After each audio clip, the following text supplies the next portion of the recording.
Assalamualaikum, selamat pagi. Anda bersama saya Hafizah Zaman dan temankan rakan tugas Hafiz Rosli, di mana awal pagi hari ini adalah pemulihan akibat COVID-19.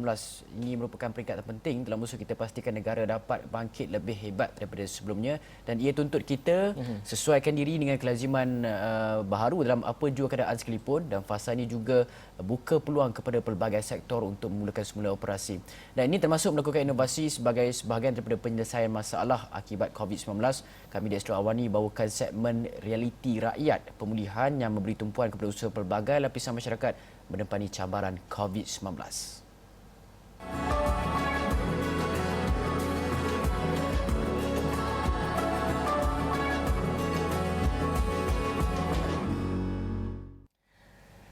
Baik, Kumpulan Wang Simpanan Pekerja KWSP menetapkan permohonan air sinar dalam talian dibuka bermula hari ini, dan bagi tujuan itu terdapat dua kategori kriteria kelayakan untuk memohon air sinar, dan bersedia di talian melalui Skype bagi membincangkan manfaat sewajarnya air sinar ini peniaga roti kukus Helmi Muhammad Fuad. Dan untuk rekod, Helmi merupakan seorang ataupun bekas petugas utusan Melayu yang menutup operasi setahun lalu sekaligus menyebabkan lebih 800 petugas yang kehilangan pekerjaan, Bizi.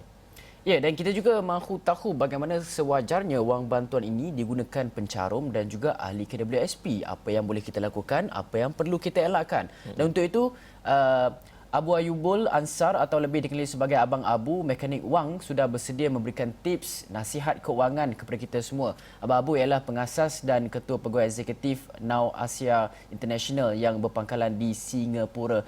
Assalamualaikum, selamat pagi kepada kedua-duanya. Selamat pagi. Okey, pertama sekali kita nak pergi kepada Helmi. Helmi, dah buat permohonan air sinar ke belum sekarang ni? Alhamdulillah dah buat malam tadi. Awal. Saya takut line jam, saya buat cepat-cepatlah. Betul. Kita sering kali menghadapi masalah sekiranya laman web kerajaan apabila umumkan sesuatu pasti ada masalah hang lah, laman web tu tak boleh diakses dan sebagainya. Jadi ini adalah langkah yang baik, permulaan awal. Betul. Sekali buat malam, tengah-tengah malam, tengah-tengah orang tengah tidur. Okey Helmi, mungkin Helmi boleh terangkan apa perancangan apabila wang itu diluluskan nanti, apa perancangan Helmi, apa yang nak dilakukan dengan wang tersebut?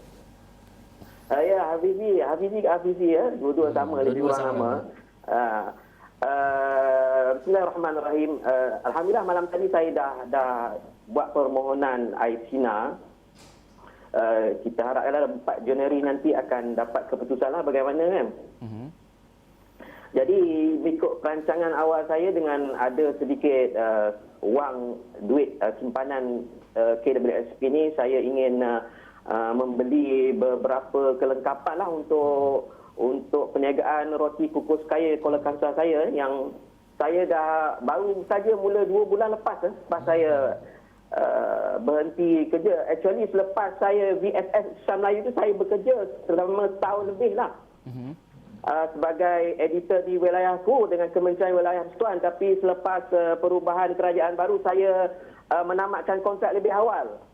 Jadi kebetulan kena COVID juga, jadi saya ambil keputusan lah untuk menceburkan diri dalam bidang perniagaan yang tak pernah saya ceburi sebelum ini. Jadi macam mana agaknya perniagaan pada ketika ini, kongsikan juga, dan bagaimana dengan adanya duit ini boleh membantu sedikit sebanyak dari segi pendapatan dan juga dari segi untuk kita membetulkan kembali dari sudut kewangan Helmi sendiri. Ya, saya baru bermula 2 bulan lepas. Jadi kebetulan baru saya nak bermula telah dikuatkuasakan PKPB. Jadi bila kuatkuasa PKPB itu saya dapati jualan agak merudum sedikit lah. Sebab lokasi yang saya beroperasi sekarang ni merupakan laluan. Kebiasaannya peniaga customer daripada Putrajaya masuk ke kawasan Dengkir, Taman Sri Delima Dengkir tu. Dia merupakan kawasan biasanya pengguna dari Putrajaya, tapi apabila PKPB, ramai pengguna dari Putrajaya tidak dapat masuk ke mana, tidak dapat rentas daerah. Jadi agak perlahan sedikit jualan, tapi saya harap selepas berakhir PKPB jualan akan meningkat kembalilah seperti biasa. Helmi, dalam masa yang sama kita tahu Aisina ni memberi peruntukan sekurang-kurangnya dalam RM10,000 bergantung kepada berapa banyak yang Helmi akan mohon. Jadi saya nak tahu juga bagaimana Helmi nak menggunakan wang ini untuk bantu perniagaan Helmi. Adakah RM10,000 itu digunakan sekaligus ataupun ia akan digunakan secara berperingkat? Perancangan Helmi dalam menguruskan wang tersebut bagaimana? Ya, dia akan beri kita dalam lebih kurang 10% daripada simpanan kita. Jadi saya akan gunakan secara berperingkat lah. Saya akan lihat dulu apa keperluan yang mendesak untuk saya gunakan. Seperti mungkin saya akan beli, yang pertama saya akan beli kelengkapan untuk roti kukus. Saya kata saya akan gunakan kukus yang lebih besar. Sekarang ni saya pakai kukus yang kecil, jadi saya perlu mendapatkan kukus yang lebih besar dan juga kelengkapan seperti dapur yang lebih stable dengan penggunaan akan datang lah. Dan kemudian mungkin saya akan gunakan sebahagiannya untuk membayar hutang-hutang yang masih tertunggak supaya dapat mengurangkan bebanan kewangan bulanan saya lah, komitmen bulanan saya lah. Saya rasa setakat itulah maknanya yang ada dalam fikiran saya sekarang. Okey, baik, itu mungkin perancangan daripada Helmi sendiri sebagai peniaga roti kukus ini sendiri. Dan kita nak melihat kepada Abang Abu. Abang Abu, dengar? Okey, Abang Abu. Itu tadi pandangan daripada Encik Helmi sendiri, katanya ingin apabila dapat duit itu ingin mengembangkan perusahaan ataupun perniagaannya. Bagaimana Abang Abu melihat kepada perancangan yang ada pada Abang Helmi ini? Mungkin orang ramai di luar sana boleh juga mengikuti sama. Betul. Alright. First of all, bismillahirrahmanirrahim. Assalamualaikum warahmatullahi wabarakatuh. Okey, untuk apa yang saya cuba nak bagi tahu pertama sekali, bila kita dapat duit ni dia satu benda yang kita tak sangka sebenarnya, kan. Dia benda tu datang sebab satu keputusan oleh kerajaan untuk membantu kita.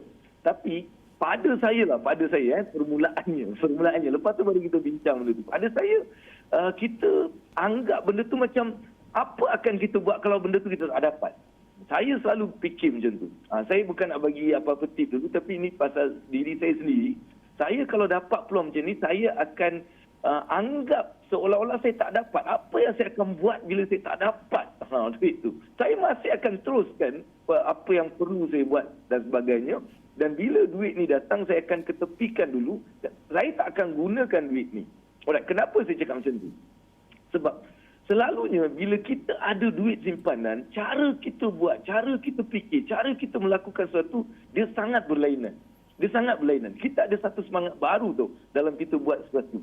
Jadi itu yang akan saya buatlah. Tapi dalam konteks abang yang tadi, alright, bagus, kita dah dapat, dia dah buat rancangan. Dan biasanya seboleh-bolehnya dalam perniagaan ni, apa yang saya selalu sarankan, cuba kita melihat perbelanjaan bulanan kita dulu. Contohnya kalau kita berbelanja sebulan tu 2,000 dan sebagainya, cuba ketepikan 6,000 tu, ketepikan dulu. 6,000 tu jangan pegang. Sebab apa? Benda tu adalah untuk kita gunakan sekiranya kita perlu dalam perjalanan kehidupan kita tu, nak bayar tu tak cukup dan sebagainya, kita pakai benda tu. Tapi yang lebih 4,000 je yang kita kena fikir macam mana saya nak menggunakan dengan lebih berkesan. So dalam konteks berniaga tadi, kan, mungkin keperluan-keperluan yang perlu kita nak betul-betul yang kita beli dan ada kegunaannya. Yang sekarang mungkin macam tadi, kukus, betul. Kukus saya tak cukup ni. Okey, saya nak besar sikit. Okey, dapur saya betulkan sikit. Dah, tu je. Kan, sebaliknya dalam perniagaan ni, dia juga dari segi marketing dan sebagainya lah. Jadi pada saya, first saya nak just tekankan 5C. 5C ni, itu yang pertama kita kena first relax dulu. Bila dapat duit tu, jangan terus kita nak belanja apa-apa. Relax. Dapat duit tu, simpan dulu. Relax dulu. Lepas tu kita cuba cope. Maksud cope ni, kita cuba cope dengan keadaan kita. Boleh tak lagi aku masih tak pakai duit ni? Boleh tak aku buat benda-benda tanpa aku pakai duit ni? Sebab dah lah memang tak ada simpanan dan sebagainya. Jadi ini mungkin satu benda untuk bagi saya kekuatan. Sebab apa saya cakap macam tu? Bila kita ada duit sikit, otak kita ni lebih berani buat banyak benda. Tapi masalahnya kita berani dengan gunakan duit tu. Saya pula bila ada duit tu, saya berani buat benda tanpa duit. Saya buat. Sebab saya semangat. Saya tahu apa-apa berlaku, ada duit simpanan untuk saya mula lakukan. Jadi, cope dengan apa yang kita ada. Lepas tu, saya akan cuba mendapatkan satu kontrol. Apa kontrol ni? Kontrol ni, saya sekarang takkan keluarkan duit ni tanpa betul-betulnya ni. Contohnya dalam keadaan PKP ni kan, kita nak pergi merentas negeri tu pun kita kena minta apa kata orang tu, kebenaran dan sebagainya. Sama juga duit yang ni, kalau dia nak keluar untuk apa-apa, dia perlu melalui satu proses yang ketat supaya dia tak akan hanya keluar tanpa kata orang tu ada apa-apa kepentingan, keperluan. Tadi saya suka tadi kan yang abang tadi cakap, keperluan. Ya, itu yang perlu kita gunakan untuk duit-duit yang kita dapat. Dan selepas tu, of course, kita juga mengambil kesempatan yang kita dapat ni untuk memulakan sesuatu. Alright, kita tak perlu duit 10,000 tu untuk memulakan sesuatu, tapi mungkin sebahagian sikit untuk kita memulakan sesuatu untuk kita mendapatkan pendapatan. Contohnya kita belajar sikit dalam bidang digital. Hari ini belajar pun dah tak perlu duit sebab kerajaan bagi banyak sangat untuk kita pergi belajar. Jadi bila kita dah belajar, mungkin duit tu akan boleh kita gunakan untuk memulakan perniagaan. Concentrate dalam benda-benda yang baru, kita boleh buat duit. Dalam keadaan hari ini, banyak peluang-peluang boleh kita dapati kalau kita boleh memahami dan menguasai digital. Kalau kita faham apa tu internet, macam mana kita nak gunakan kaedah-kaedah ini untuk menjana duit. Jadi, duit itu sebahagian kita gunakan untuk ilmu kita. Alright? Dan akhir sekali kita jadikan benda tu sebagai satu norma baru. Kalau tak ada kerja pun, at least kita dah boleh mulakan sesuatu dengan 10,000. Jangan dengan 10,000 ni awak cuba nak melabur lah, nak itulah, inilah, nak masuk sana lah, nak... Jangan. At this moment, duit ni jangan gunakan untuk pelaburan. Itu nasihat saya. Sebab akan ada pelbagai scam-scam yang akan mula muncul selepas Aisinah ni dapat. Jadi jangan gunakan untuk pelaburan langsung. Saya nasihatkan benda ni betul daripada hati saya. Jangan gunakan untuk apa-apa pelaburan. Simpan saja dan mula gunakan untuk keperluan-keperluan dan yang boleh menjana duit. Jadi itu nasihat Abang Abu at this moment, bang. Itu yang saya rasa saya nak bagi tahu. Saya nak sarankan jangan melabur dalam apa-apa yang awak tak tahu, nak dengan pasaran saham yang begitu baik at this moment, dengan kata orang tu, orang yang meminta-minta untuk masuk sana, masuk sini, semua ni kita stop. Alright? Yang penting dapatkan ilmu, belajar ilmu, tak perlulah sangat keluarkan duit tu. Hari ini banyak macam-macam program kita boleh belajar pasal kewangan dan sebagainya. Jadi saya sarankan itu dulu. Jangan langsung melabur at this moment dalam benda-benda yang kita tak tahu. Abang Abu. Sebab Abang Abu, tadi Abang Abu tekankan banyak kali jangan melabur, jangan waspada scam dan sebagainya kan. Jadi boleh tak Abang Abu terangkan, mungkin sekarang ni kita nak tahu tips-tips untuk kita hidu, oh dia ni sebenarnya scammer, oh dia ni sebenarnya ada pelaburan yang salah, pelbagai semua. Tips-tips sebelum kita berhenti rehat, Abang Abu ceritakan sikit. Alright. So, dia sebenarnya dia macam ni. Bila kita nak bau scam, saya sebenarnya ada satu video dalam YouTube, 26 bau scam. Saya memang dah siapkan 26 bau scam. Alright, bila ada je benda tu kita dah boleh tahu ini mungkin scam. Bukan saya cakap benda tu scam, tapi dia bau scam. Contohnya, orang yang hantar tanpa ada apa-apa. Contohnya dia email, dia WhatsApp, dia cakap, ini ada pelaburan bagus, ini whatever. Ataupun datang dalam bentuk email, ataupun dalam surat. Jangan tu percaya. Jangan awak mentang-mentang ada duit. Ini bagus, return nak masuk. Jangan. Kalau tak tahu apa-apa. Kedua, kalau orang tu gunakan teknik macam, ini sekali je seumur hidup ni. Lepas ni memang tak dapat lagi sini. Whatever, ini peluang ni. Sebab kalau tak ada, dia tak boleh. Jangan. Ini 10,000 awak masuk setiap bulan dapat 10,000. 10,000 je awak masuk setiap bulan awak dapat 10,000. Ini scam. Jangan fikir. Ada juga, sebab apa saya cakap, ada orang telefon saya tanya, Abang Abu, ini ada peluang 10,000 masuk setiap bulan, dia bagi 10,000. Cakap, engkau jangan nak buat apa, kau simpan itu, jangan buat. Alright, ketiga, kalau dia gunakan pushing teknik, alright, dia push kita. Masuk, awak boleh ini dapat sini, jangan nak simpan tak ada apa percentage yang dapat, kita kena masuk, kita kena melabur. Jadi kalau dia pushing teknik pun jangan ambil berat. Ini antaranya, saya nak awak betul-betul dengan 26, pergi dekat YouTube, cari je 26 bau scam. Right, tulis kat situ 26 bau scam, pasti awak akan dapat satu video yang saya dah terangkan 26 benda yang kalau kita dengar, kita terus stop. Ada juga dia akan datang, ini sebenarnya rahsia. Ini kita tak boleh bagi tahu orang. Ini memang untuk orang-orang tertentu saja. Jadi saya nak offer kat awak, jangan percaya benda-benda macam ni. Right? So ini semua adalah scam-scam yang perlu. Ni antaranya lah. Banyak lagi tu 26 awak boleh check. Boleh bang? Okey, Okey, baik.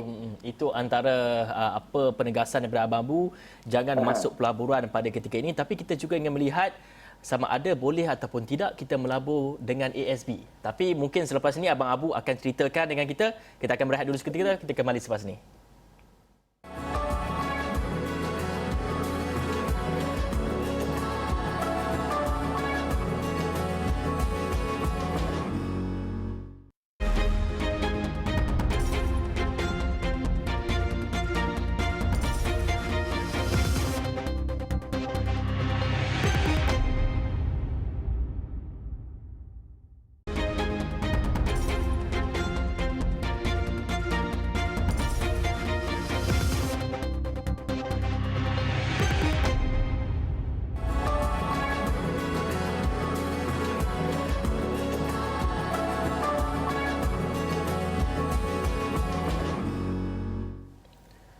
Masih membincangkan mengenai pengurusan wang apabila kita tahu hari ini Aissinar untuk kategori ataupun golongan 1 telah pun dibenarkan permohonannya hari ini.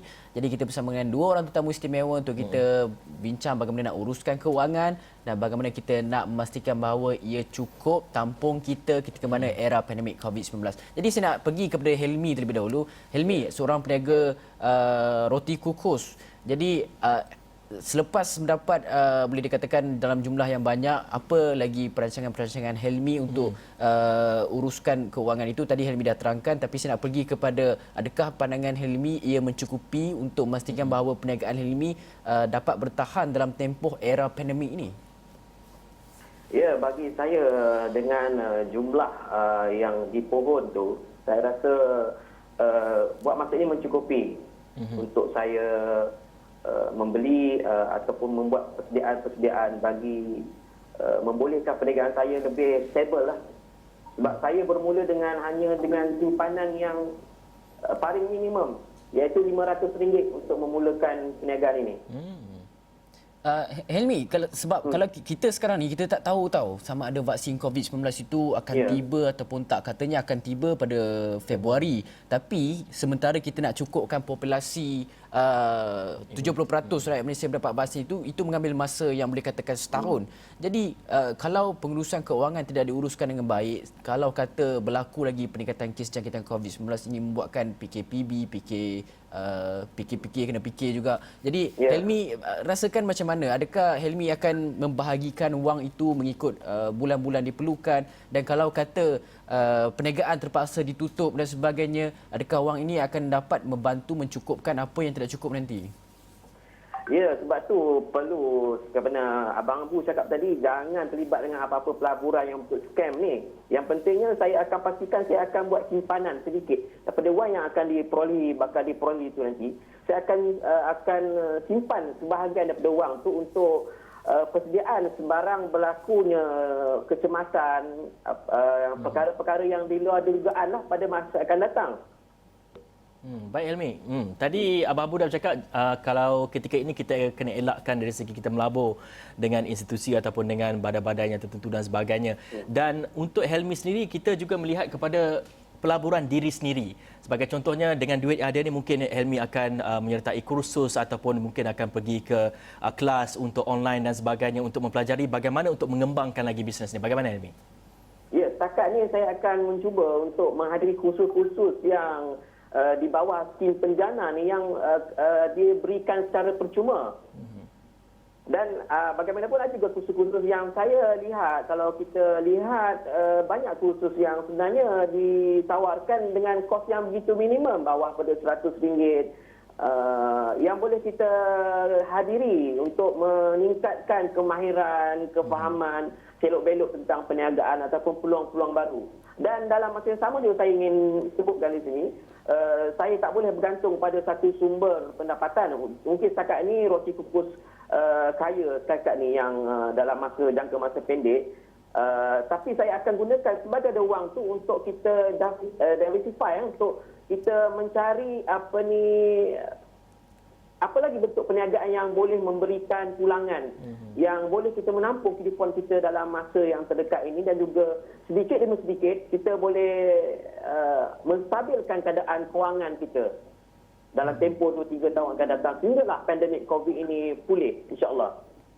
Helmi, dalam masa yang sama, boleh tak Helmi kongsikan perniagaan roti kukus itu dengan penggunaan wang yang Helmi katakan itu, Aisinar. Jadi di mana sebenarnya Helmi nak salurkan di perniagaan Helmi ini, bahagian promosinya ke bahagian kualiti roti kukus itu, ke bahagian pengembangan inovasi-inovasi tertentu yang Helmi tengah fikirkan, ke nak menambah cawangan ke, boleh Helmi jelaskan tak? Ya, buat setakat ni dengan jumlah wang yang ada tu kita tak boleh nak expand terlampau besar lah.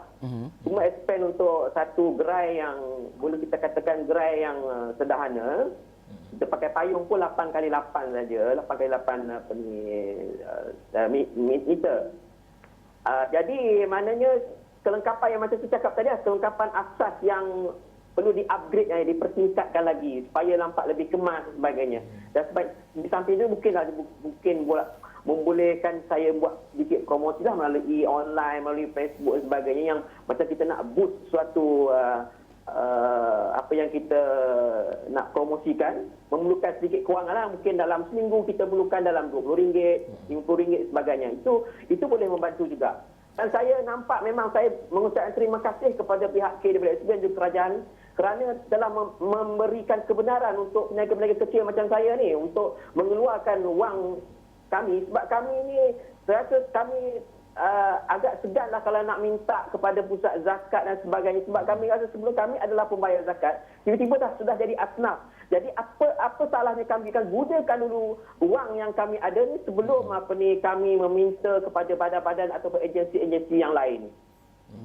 Helmi, okey, selepas mendapat kewangan ini, saya nak tahu sasaran Helmi dalam menggunakan wang ini. Sudah pasti Helmi mahu mendapat pulangan. Jadi sasaran Helmi berapa lama ataupun income Helmi yang Helmi sasarkan untuk beberapa bulan akan datang? Ya, saya langkah pertama saya nak kembangkan sedikit, iaitu saya nak adakan satu produk macam saya nak jual produk yang lain selain daripada roti kukus ni supaya dapat meningkatkan sedikit jualan tu.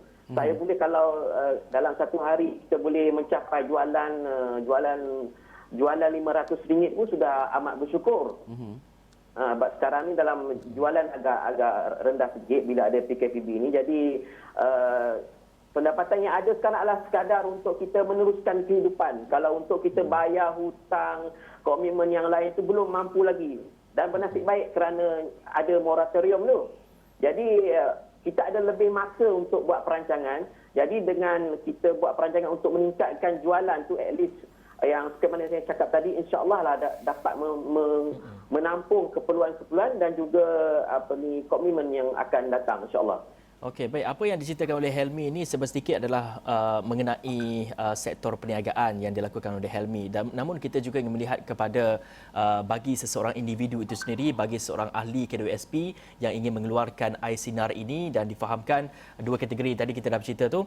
Dan Abang Abu, kalau kita lihat kepada pengeluaran Aisinar ini, mungkin ada individu yang walaupun ada pengurangan dari segi gaji mereka dan sebagainya, tapi mereka masih lagi mampu untuk meneruskan kehidupan seperti biasa. Adakah mereka juga perlu untuk mengeluarkan caruman atau perlu mengeluarkan Aisinar ini, supaya ada yang mengatakan untuk mereka letakkan duit ini sebagai emergency fund mereka ataupun tabung emergency mereka? Dan bagaimana pula jika mereka melakukan pelaburan seperti kita katakan tadi dengan ASB dan sebagainya? Okey. I think bila kita dapat peluang macam ni, kita memang kena ambil. Maksudnya lebih-lebih lagi pada orang yang memang tak ada simpanan, tak ada apa kan. Memang patut kita ambil. Dan seperti yang saya cakap sekali lagi, bila saya cakap jangan melabur, maksudnya bukanlah saya cakap jangan melabur dalam benda-benda yang memang ada.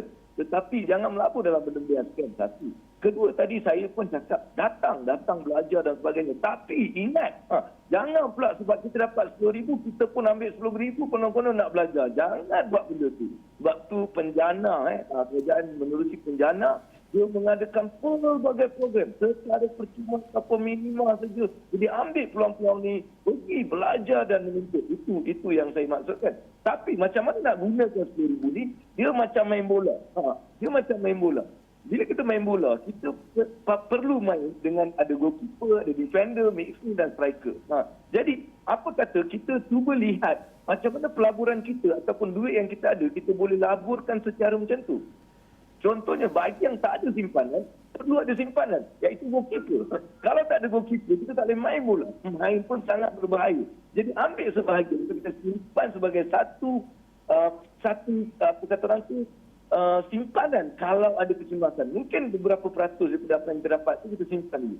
Kemudian kita agihkan pertahanan, midfield dan striker. Contohnya apa tu pertahanan? Kalau kita usia kita mungkin macam saya ni usia 30 kan. 30% daripada apa yang kita dapat tu kita simpanlah dalam AFC, dalam tabung haji yang memang tak ada apa-apa kata orang tu implication ataupun tak adalah apa-apa risiko yang tinggi.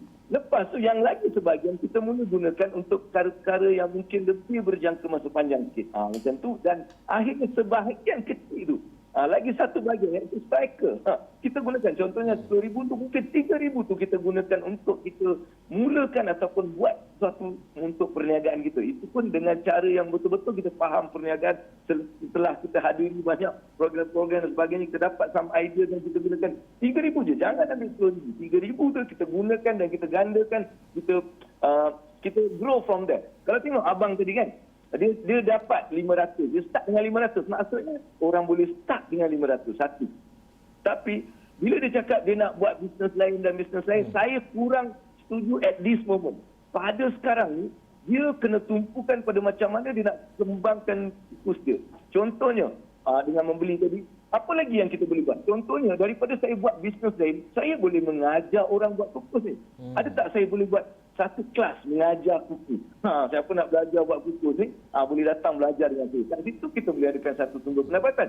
Lepas tu juga mungkin kukus ni kita boleh hantar ke ada orang yang mungkin ada gerai-gerai yang memerlukan sesuatu ataupun majlis-majlis. Jadi kita adakan sumber pendapatan daripada satu fokus. Itu lebih bagus daripada kita cuba buat banyak ada permulaan. Sebab lebih lagi bila kita belum ada pengalaman perniagaan sangat, jangan cuba buat banyak dulu. Buat satu tapi fikir apa yang kita boleh adakan sumber-sumber ataupun saliran-saliran lain. Itu yang Abang Bu rasa lebih patut dibuat oleh abang tadi. Bukan saya tak galakkan dia untuk buat bisnes lain. Boleh. Tapi kita fokus kat sini dan kita adakan aliran lain. Lepas kita lebih mantap baru kita fikirkan diversification dan sebagainya. Jadi pada abang Bu, kita ingat bola. Ingat main bola macam mana dan cuba uruskan permainan bola kewangan kita ni macam tu. Itu sedikitlah pandangan abang Bu. Okey, baik. Terima kasih banyak kepada Abang Abu yang banyak menceritakan mengenai pengurusan keuangan dan juga terima kasih kepada Helmi berkongsikan apakah perancangan-perancangan beliau sebagai seorang usahawan baharu untuk menguruskan pengeluaran wang iSinar yang mana kita tahu hari ini telah pun dibenarkan, permohonannya telah pun dibuka. Jadi kita harapkan sedikit sebanyak dapat bantu anda uruskan keuangan anda. Jadi sekian daripada kami. Assalamualaikum, salam sejahtera.